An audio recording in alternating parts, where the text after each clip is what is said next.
My kitchen has chipped granite, my bathroom has Italian tile, my living room has amber light, and my basement has scented candles. What do these rooms have in common?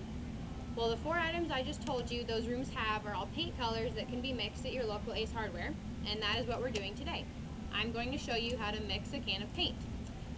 And granted, I know this is not a vital skill for the majority of you out there, but hopefully the next time you go buy paint, this will help you keep an eye on the person that is mixing it in the event they slip up a little bit, preventing you going home with green instead of red. And now I'm able to do this because I worked at a QP Ace Hardware for about 3 years, and then the last year and a half of my employment, I was working in the paint department. And during that time, I worked 6 free paint Saturdays, which customers would come in and they could get a free quart of paint in any color they wanted. So for those 6 days, I was mixing paint for 8 hours. And I'm going to share the knowledge that I've learned with you regarding how to pick the line of paint and then mixing the paint, which is adding in the pigments to a correct base. But before we get the color, we need to cover the types of paint that are available. And when choosing your type or line of paint you want to use, it's important to know the characteristics that you want to get out of your paint. So, unfortunately, with paint, one could argue that price does depict quality. So if you're wanting a paint that offers more coverage with fewer coats, requires less preparation beforehand, or dries faster, you're going to pay more. So for one of the lines we have here with Clark Kensington, it has the paint and primer, and it can cover a wall in one coat for any color. That is about $27 to $30 a gallon. And then another line we have, Ace Essence, that does not have the primer, and it takes multiple coats to cover. It is about $15 to $20 a gallon. So keeping your price range in mind, you can really easily choose what type of paint you want. And then after that, you've got one more job as the customer, and that is just to pick your color. And then once you pick your color, I, the employee, would print out a label, which I've blown one up here. And the first thing I would look at is the base, and that's telling me to use a 183/340.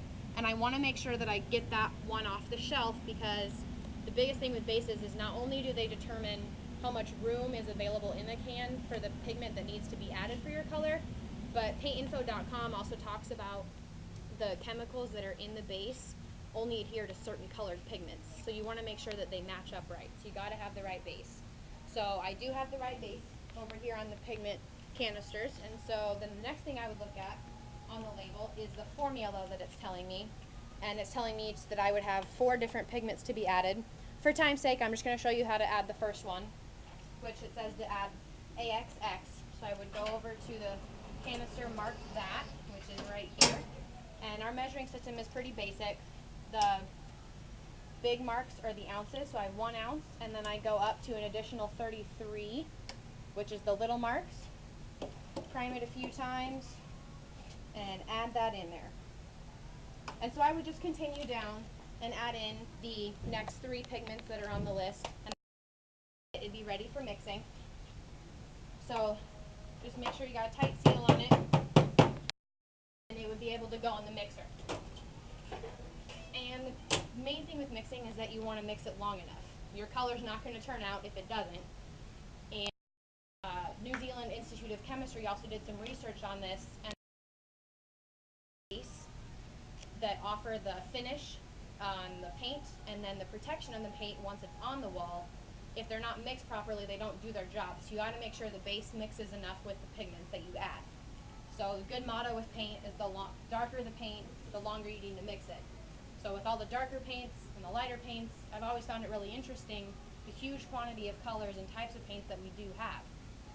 And I did some research on how it all started, and I found out that back in the Aztec and Mayan times, they would use a substance called ochre, which is an iron oxide-based soft metal that ranges in color from yellow to deep brown.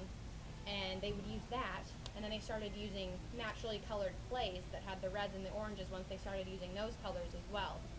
And then in the early Roman Empire, they would use egg yolk because it had a chemical called albumin that when it would harden, it would adhere.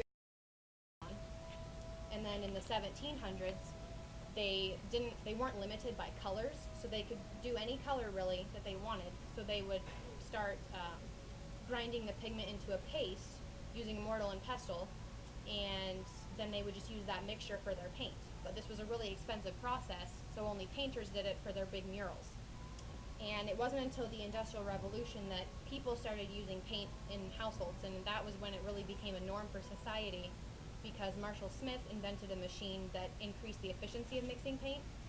So it was accessible to everybody because paint could now be produced on an industrial level. And then in 1866, Sherwin-Williams came out with the revolutionary paint from a can, which is what we know today. So clearly, creating paint has evolved into something much less time-consuming, not only for the company making it, but also for the customer using it, because as you can see, it probably would take me about 5 minutes to mix up the paint, and as the customer, you probably had to wait about 10. And then after those 10 minutes, you're ready to take the can home and use it. But before we can do that, we got to make sure we have everything else right with the can of paint that we're mixing. And I do have a final product here. And the most obvious thing with paint, is that you want to make sure you have the right color. So you always want to ask your customer, is this what you really want? So I got my customer here. How's this color look for you? Good. All right, so the color's good. Just going to finish it off. I like to add a little dot of the color on the label, just so they have it for future reference. And there you have it. Your color that you've chosen is now ready to take home and use. All it took was knowing a little bit about types of paint and being pigments to correct base. And the next time you want to paint your kitchen, basement, living room, bathroom, you've got the knowledge that covers the basics, but to learn a little more, I would check out DIYnetwork.com/painting or paintinfo.com. Both sites have some really good information about everything I talked about, plus a little more. And thank you for listening, and have a colorful day. Yay. Did it record the whole thing?